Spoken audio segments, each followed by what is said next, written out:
Finis Mitchell is nearly as old as this century, but he still wanders Wyoming's highest mountains alone. He has climbed 279 peaks, so many summits so often, the U.S. Geological Survey sends him its maps to correct from memory. No one knows Wyoming's Wind River Range better. This is home to me and always will be. He has hiked 18,000 miles.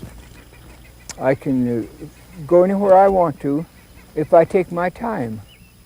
Back in the 1930s, Finis lost his job in town and was forced to live off this land.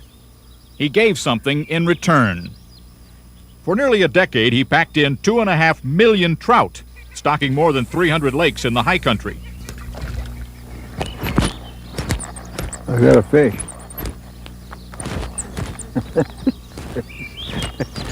Got a limb.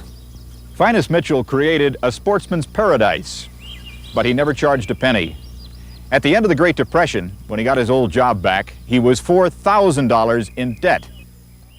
I just love those mountains, and everybody should. Folks were so grateful for what he had done, they twice elected him to the Wyoming legislature. He served, but refused to campaign and hid out in the mountains until after the elections. He received 90% of the vote. I haven't lost yet.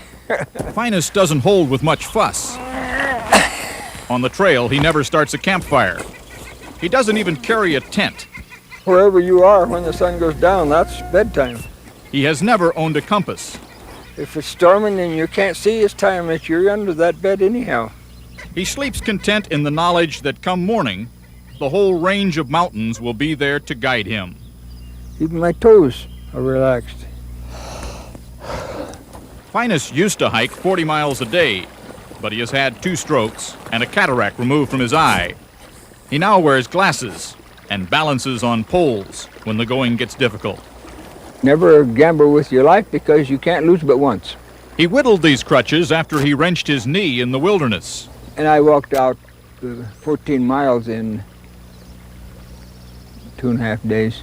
And how old were you? Well, in 81, I was 80 years old. Why does he keep on? He has only a handful of peaks left until he has climbed them all. The U.S. Geological Survey has named one of them after him. Few living Americans have been so honored, not even presidents. Finis Mitchell would trade all that for this view. Bob Dotson, NBC News, in the Wind River Mountains of Wyoming.